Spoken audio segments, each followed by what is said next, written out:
Živijo, moje ime je Max in ker že 7 let treniram nogomet, so tekme svetovnega prvenstva v Katarju pri meni na dnevnem urniku. Na čisto hodovno na TikToku sem vas spletni komentator.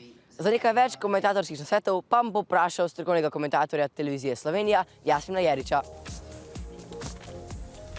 Kako ti gre pred kamero? Na začetku sem bil kar malce sramežljiv, ker nisem vedel, kako se soočati s kamero. Potem sem rekel, zavedi se tega, da govoriš to s strastjo in znanjem, ki ga imaš, in gre vedno boljše. Kaj so zate največje zanimivosti in presenečenja tega svetovnega prvenstva? Vidimo lahko, da lahko manjši premaga večjega in to je tisto, kar me najbolj veseli. Kje bi se šel s tabo piše challenge? Piše challenge? Ja. Greva, nimam pojma, ampak mi boš povedal stvar. Ok, super. Ali v Katarju igrajo dober nogomet? Sem videl izjemno kakovostne stvari, vendar da bi izpostavil, da določene reprezentance igra že 2 tekmi super in zdaj mogoče že 3. odlično, ne morem tega reči. Je dosti zadržano prvenstvo.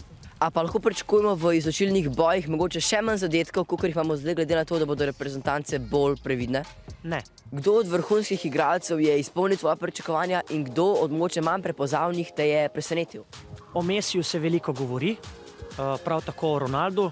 Jaz menim, da sta oba na zelo visoki ravni. Lahko bi izpostavil kakšnega mlajšega igralca, naprimer Gavi. Ravno to, ko vsi rečejo, je majhen, ne zna se kosati, ne zmore, ampak velikokrat sem opazil, da se je zelo dobro znašel v težkih situacijah.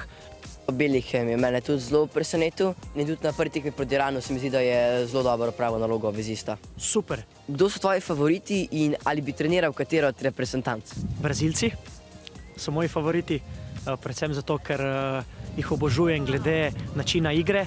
Dobro vprašanje, koga bi treniral, ker srečen bi bil, da bi lahko treniral najboljše v Sloveniji.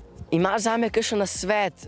Delovna etika, dobro razmišljanje v trenutkih, ko so težki in obenem malce talenta. Sreča je na koncu.